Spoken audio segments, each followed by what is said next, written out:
So this is the AK-47 library, the Kalashnikov library, and I thought maybe we'd take a blast from the past by checking out this issue of Shotgun News from 2005.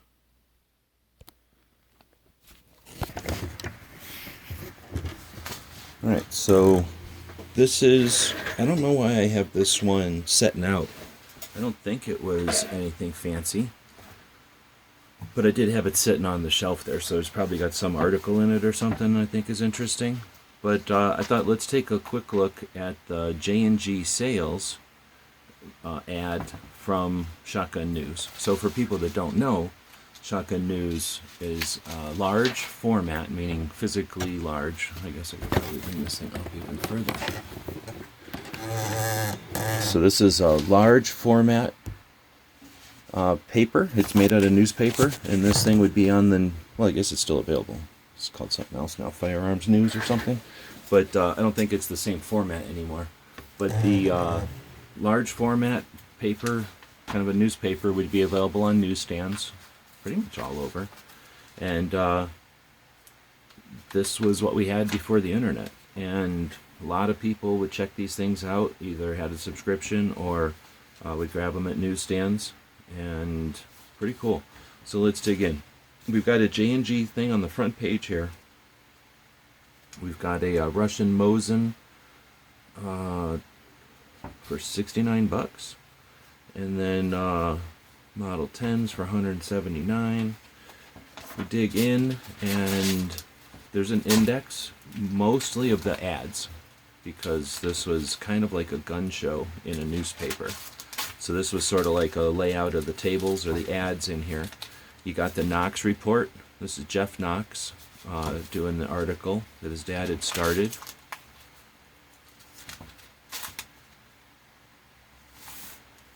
Got gun questions, I guess.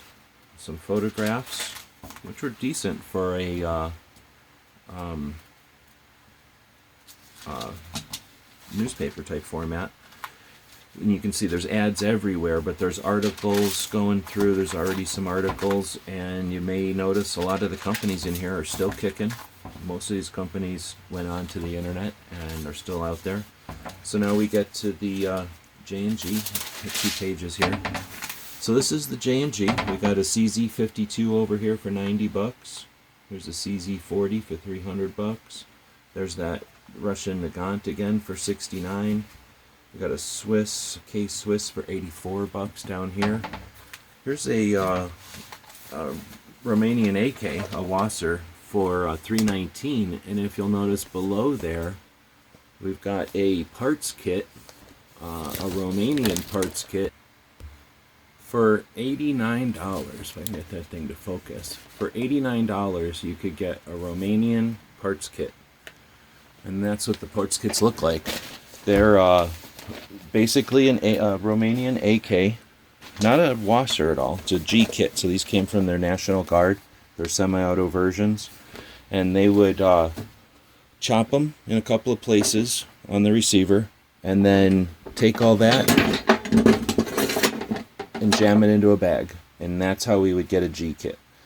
So the reason that's so cool is that the Romanian is made on the same dimension receiver as a Russian, a German, a Hungarian, some Hungarians, Bulgarians, pretty much all the countries except for China and Yugoslavia, and well, okay, some countries that don't use this type of receiver. But of this type of receiver, it's the most common, and only a couple of countries don't use the receiver, which meant that you could get this parts kit, get a U.S. made receiver, take the parts and put them into that U.S. made receiver. Grab yourself a U.S. made trigger like this one from Pioneer Arms, right? So this is U.S. made in the same general shape as the Russian stuff, but made in the USA, so it counts for 922R for the stupid parts requirements. This makes up a couple of the internal parts. The receiver takes another internal part. You could take the pin out here, unscrew this piston, and put on a US made piston, that's another U.S. part. And at that point, depending on your magazine, your grip, you were good to go. So that means you could put this gun back together. Now your U.S. made parts kit or trigger kit was semi-auto. Your U.S. receiver was semi-auto, meaning it never had a hole for that third pin that you don't need for semi-auto. And therefore, when you're putting this thing all together, it's semi-auto. But you're using all the authentic hardware and pieces, often pieces like this one with the battle-worn, used patina, whatever you call that, like having the bluing wear.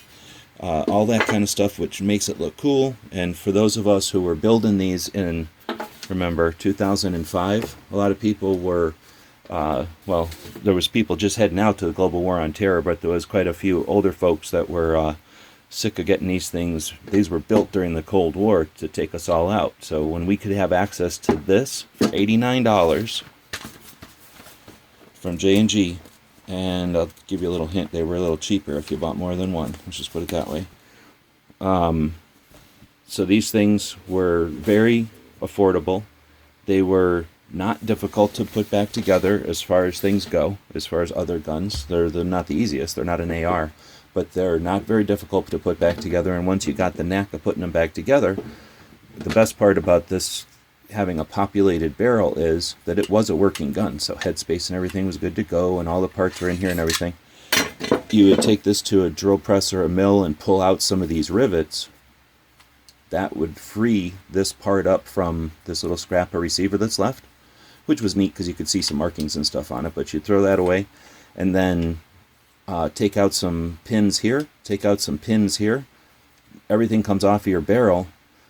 Pull your barrel out of this trunnion, pull out that big pin, pull your barrel out of this trunnion, put your trunnion on the new receiver, put that pin, that's the only thing you really got to, well, you have to drill that, put the barrel back in, put the pin back in, put this back on, put the pins back in, put that back on, put the pins back in. This is populated, so none of that needs to be in a fixture, have it re-drilled, no mill, nothing necessary. You know the barrel's good to go. You know it all worked before, so that'll all go back together. The gas hole and everything's all good to go. Now you got your new receiver on there. You populate your front barrel just about as easily as you took it apart. It's not easy, but it isn't difficult. And with this populated barrel being in decent shape, you can, let dust on it, but it's not rust. You can go right back to using it. You don't have to worry too much. You probably still have to worry about headspace, because headspace will be more than just this stuff up here. That'll be your position of your rivets and stuff. But the overall, this is a pretty easy kit to pull apart and put back together. And a lot of us, that's how we learned. It's just taking apart kits and putting them back together. So that's a whole different set of skills when you're taking raw parts and assembling them for the first time.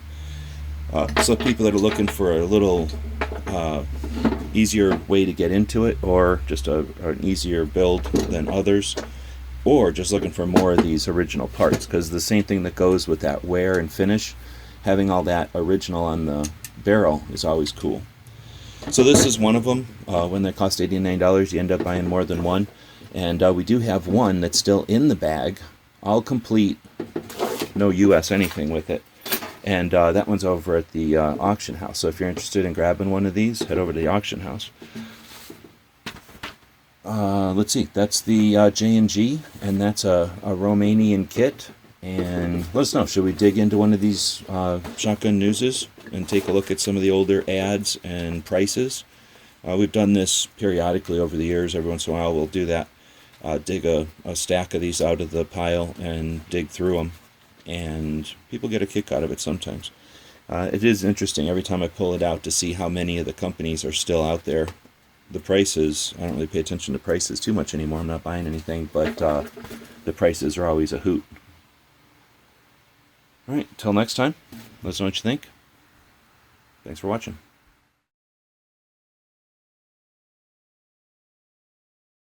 Thank you for supporting our projects. If you'd like to buy us a cup of coffee, check out our Patreon channel. The guys and gals at gunwebsites.com encourage you to take a CCW class every year, practice at least once a month, and carry every day. Thank you for watching gunwebsites.com.